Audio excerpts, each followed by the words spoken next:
This is what the timeline is supposed to look like, Dominic told me as we seemed to materialize into my quarters a few seconds later. I watched me walk through the entrance. It was odd watching yourself. Drew came out of the kitchen and greeted, "Hi, sweetheart. Dinner's ready." He met me at the doors and pulled me into his arms and kissed me. We exchanged kisses for a few minutes before Dominic moved into the living area from the hallway. "Don't you two give it a rest? Isn't this how we got this many children?" Dominic: "I seem to remember you doing a lot of that with a certain young girl named Serena you like to bring around for dinner quite a few times a week," the Alex in this timeline remarked, motioning him forward. I straightened the collar of his black golf shirt and required, "Are you serious about her?" Dominic in this timeline nodded and admitted, "I am, but she isn't about me. She was accepted to Yale, and she is going." Alex frowned, then took him in her arms again. "Let her go. If she is the one, she will be back." Alex kissed his head and then charged, "Go get your siblings." I turned to the Dominic who guided me to this timeline. "You are still alive in this timeline? And when did your dad and I get back together? Your siblings? Who are their fathers? That is what you need to change. You need to stop what happened to cause me to die. It messed everything up in the current timeline. You and Dad never broke up in the correct timeline. You got married before I was born. I never died."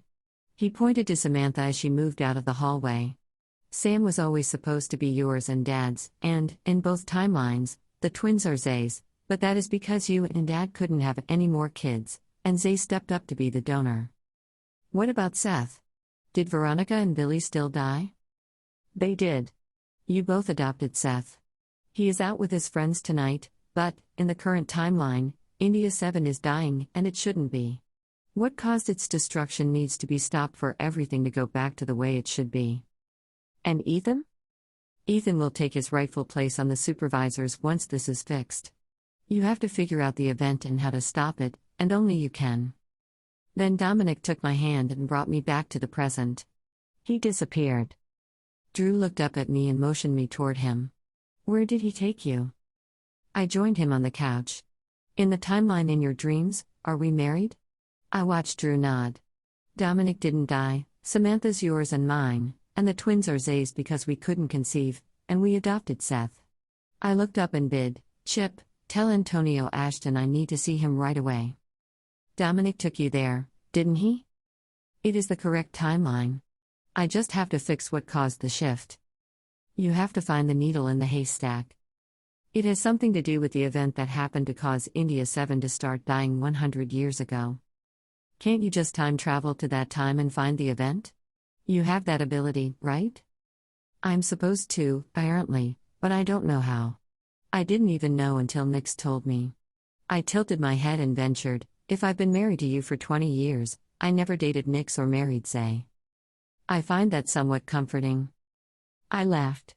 "Chip advised me, Antonio Ashton said it will have to wait until tomorrow."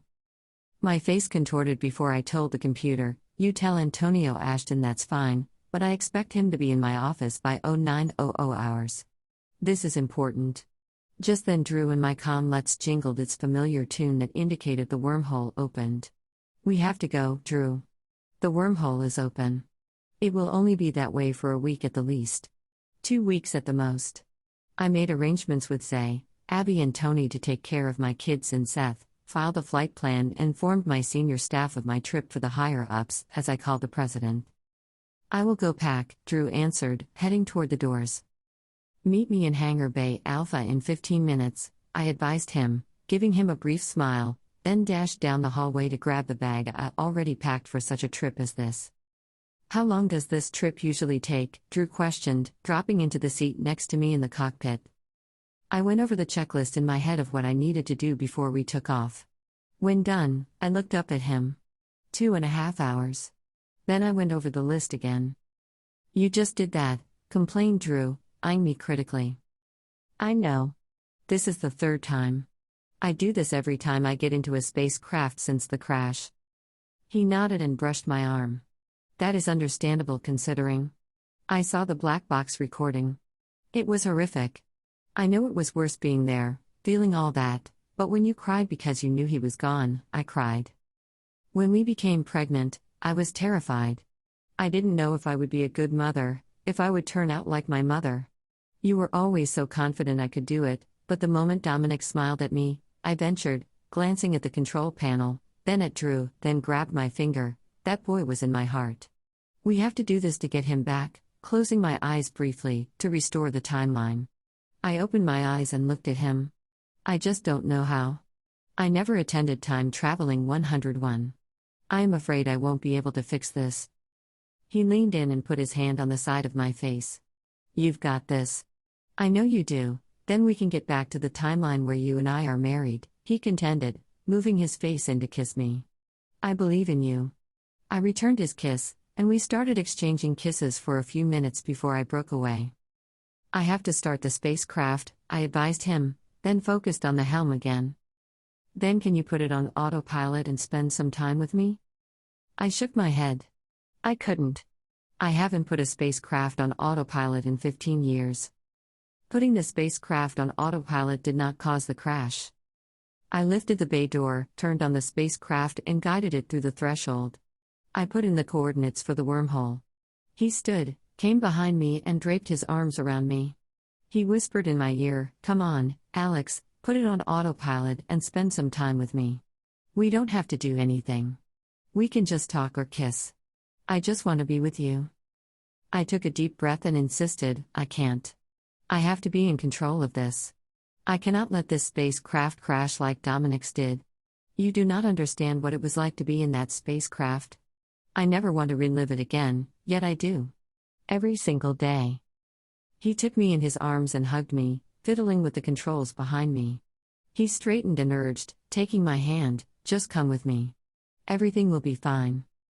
2 hours later, Drew took my Quan pad from me and said, "See, nothing happened, and we are almost to the wormhole."